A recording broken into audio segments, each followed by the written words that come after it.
Вештачката интелигенција до пред 2 децении се навестуваше како видлив предизвик во новата дигитална ера. Минатата година тоа беше зачестениот акроним за новите предизвици во светската технологија. Стана модерно секој да се креира дигитален личен асистент кој на ваш повик ќе ви сублимира се. Со обид да добијам податоци за мојот вчерашен гостин, кој е доктор Андре Кулаков, основач, основно и средно образование, завршувал 2 години заедна и бил првенец на генерација на УКИ. Докторирал и сега е професор и еден од основачите на Финки. Најновите истражувања професор Кулаков ги насочува кон вештачката интелигенција и роботиката, кон деловната интелигенција. Добре дојдовте во емисијата. Добре најдов. Професор Кулаков, вештачката интелигенција, предизвик, шанса, страв, неизвестност. Што не очекува? Па ние треба со еден оптимизам да гледаме на иднината и јас верувам дека вештачката интелигенција употребувана правилно може да доведе до општ просперитет на целокупното општество и дека тоа ќе се случи всушност. Сите тие други дистописки филмови што ги гледаме, тоа е пред се заради природата на човекот, а не нужно заради некаква природа на вештачката интелигенција. Значи, ние ја создаваме и ние така ќе ја создадеме и натаму да продолжи да се развива, да служи за добробит на човештвото. Примери се многу, не само за автоматизацијата во фабриките, например, и така натаму, туку и за сите повторливи работи кои што човек едноставно не сака толку многу да губи време да ги работи. Сите тие работи ќе бидат заменети со вештачка интелигенција, со роботика и тие ќе ни помагаат. Џефри Хинтон, британско-канадски научник кој важи за кум на вештачката интелигенција, јавно изразува резервираност и загриженост. Дали како може да се контролира нејзиниот развој? Има од една страна вела дека со вештачката интелигенција ќе има нови предизвици на глобално ниво, од друга страна се гледа со одредена резерва и предрасуди кон вештачката интелигенција. Да. Битно е, меѓу другото, за мене да се каже дека јас сум исто и магистар по когнитивни науки и значи таму се проучува човечкото спознание, начин на размислување и така натаму и биолошките системи воопшто. Тие што се математичари така, значи тие повеќе стравуваат дека вештачка интелигенција може да избега од контрола и како тоа, ако нели таа сама продолжи да се развива неограничено, дека еден момент ќе биде појака од сите луѓе заедно, сам интелектуално, и како тоа ние би можеле да ја контролираме. Но има такви примери во природата, каде што микроскопски организми, например, на некој начин управуваат со поголеми и физички и интелектуално, да кажам, поголеми системи. Така да, мислам дека тоа малку неоправдан страв на професорот Хинтон и дека ние мора да разбереме дека човекот е производ на една свирепа еволуција. Но ние не мора сето тоа, сите наши такви недостатоци, да кажам, мислам, во одреден момент тоа биле предности, но некојаш се претварат во недостатоци. Ние не мора сето тоа и да го моделираме во самата таа вештачка интелигенција и секогаш ќе можеме да вградиме контролни механизми, како што, меѓу другото, ние тоа го правиме во односот на човек со човек. Тоа е преку воспитување. Значи, ние ќе треба да едноставно да ги воспитуваме роботите, како што ги воспитуваме нашите деца.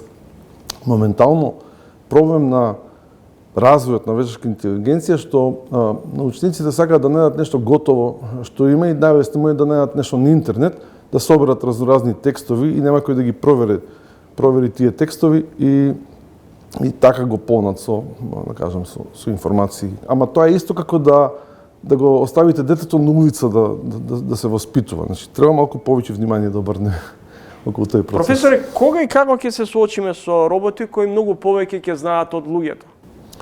Некои предвидуваат, не знам, порано беше од 2050 година, но тоа е се поблиску и поблиску. За некои работи уште сега. Значи има некои работи кои што компјутерите подобро ги знаат од луѓето.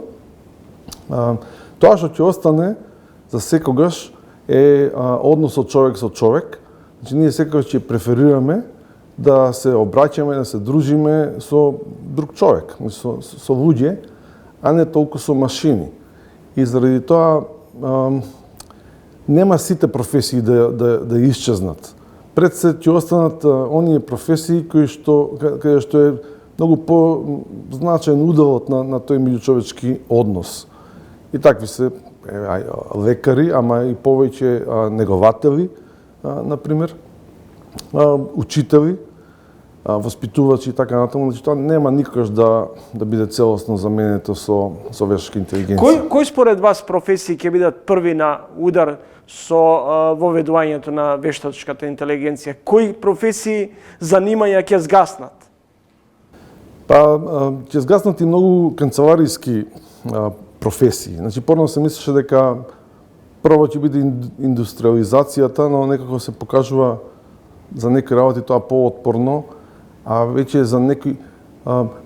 мислам дека повеќе некреативните професии први ќе бидат заменети, но гледаме дека има доста успех вештачка интелигенција во креативните индустрии. Не, едноставно можно е буквално во сите професии ќе има удел, некои ќе бидат целосно заменети, а некои ќе бидат како помош на човекот при сето тоа. Не знам сега ние дали ќе дозволиме, значи имате регулирани професии. Тие регулирани професии последни, тие најмногу ќе пружат отпор да бидат заменети. И такви се, не знам, правосудство, лекари, па и професори и така натаму, и ние ќе пружиме отпор.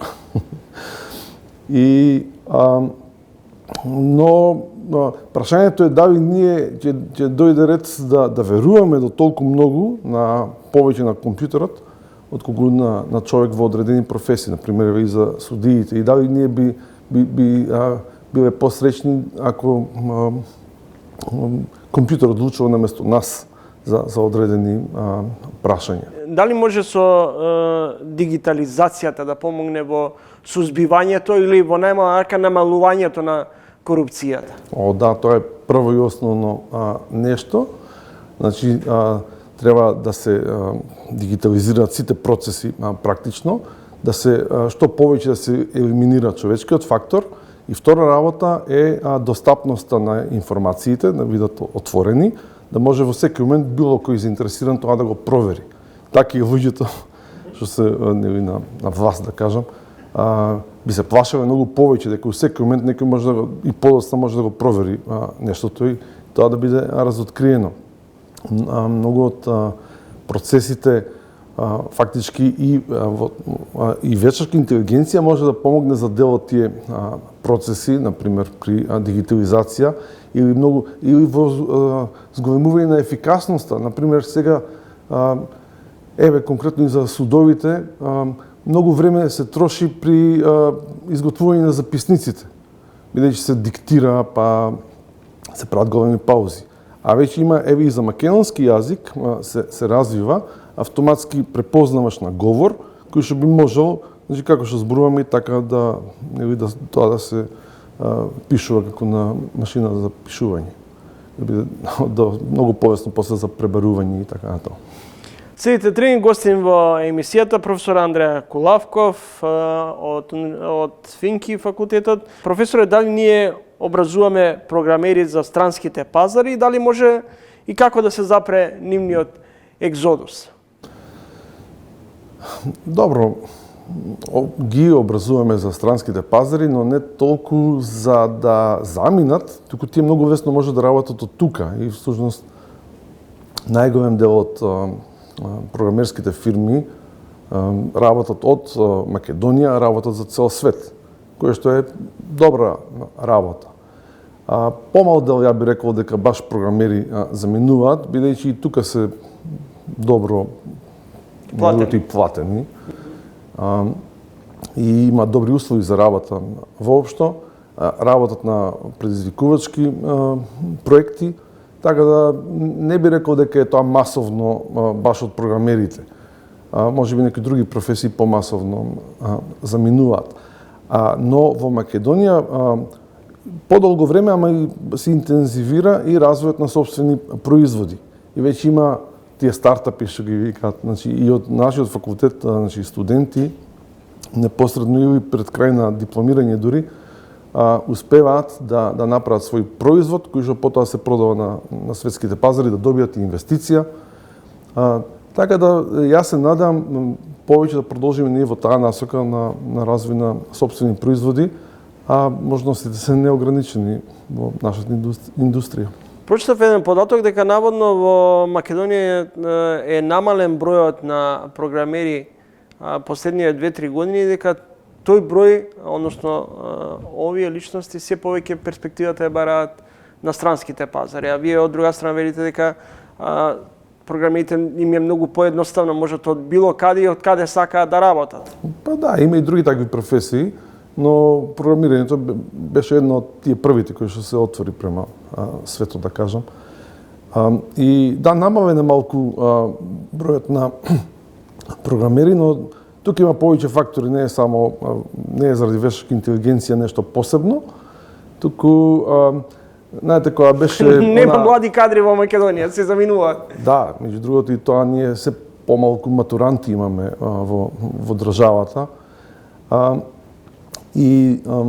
Значи имаше претходно па малку кога се префрли повеќе работата од дома, па светските фирми повеќе вработија отколку што им треба, па тоа се пренесува, тие отпуштаат масовно, па кај нас би рекол дека тоа минимално се чувствува, бидејќи во светски рамки ние не представуваме неколкава сила во број на програмери, например, има држави со многу повеќе програмери.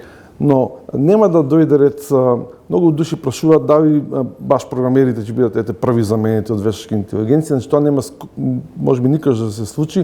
Ја викам, ако дојде ред до тоа, па тоа сите други професии ќе бидат заменети. Зошто? Бидејќи ние на факултет, значи ние ги учиме нашите студенти да ги проучуваат процесите во организациите, во фабрики, во фирми, во министерство, значи во било каква организација, работниот процес да го проучат, за потоа да го дигитализираат и на крај и да го автоматизираат колку што може. Ако некој успее да isprogramира, значи вештачка интелигенција која што и да ја примени вештачка интелигенција во било која област, па тогаш значи таа област ќе биде веќе проучена и ќе биде прва заменета пред програмерот.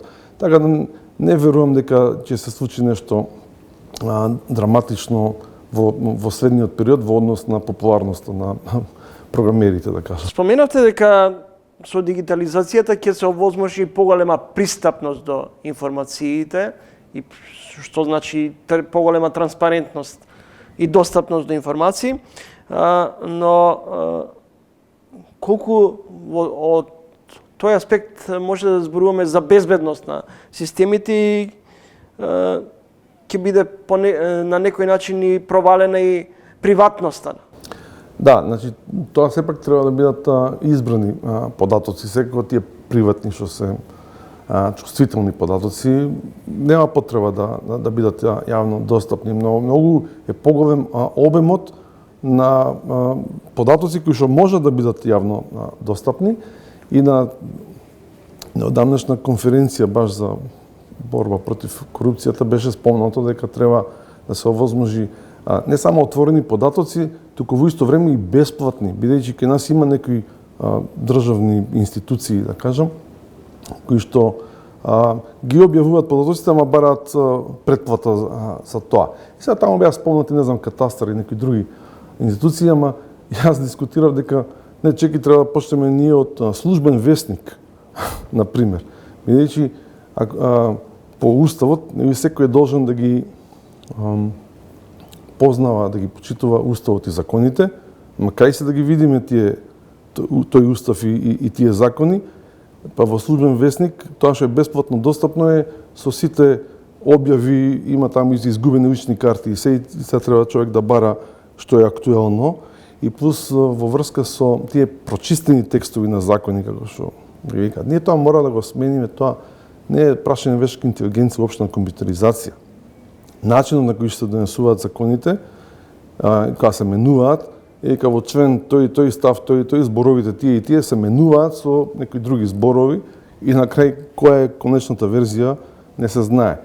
И дури и за уставот ние немаме едноставен пристап да го видиме целиот устав во еден сврзан текст.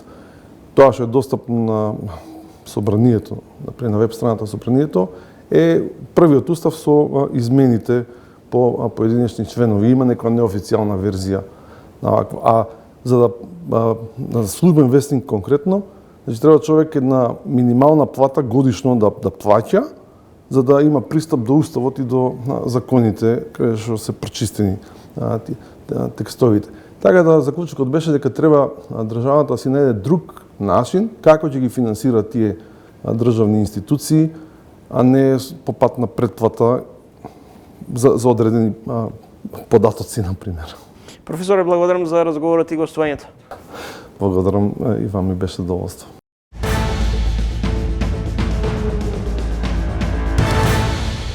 Гледавте Трилинг, а во ово издание на ТВ Магазинот имавте можност да следите 3 одвоени разговори.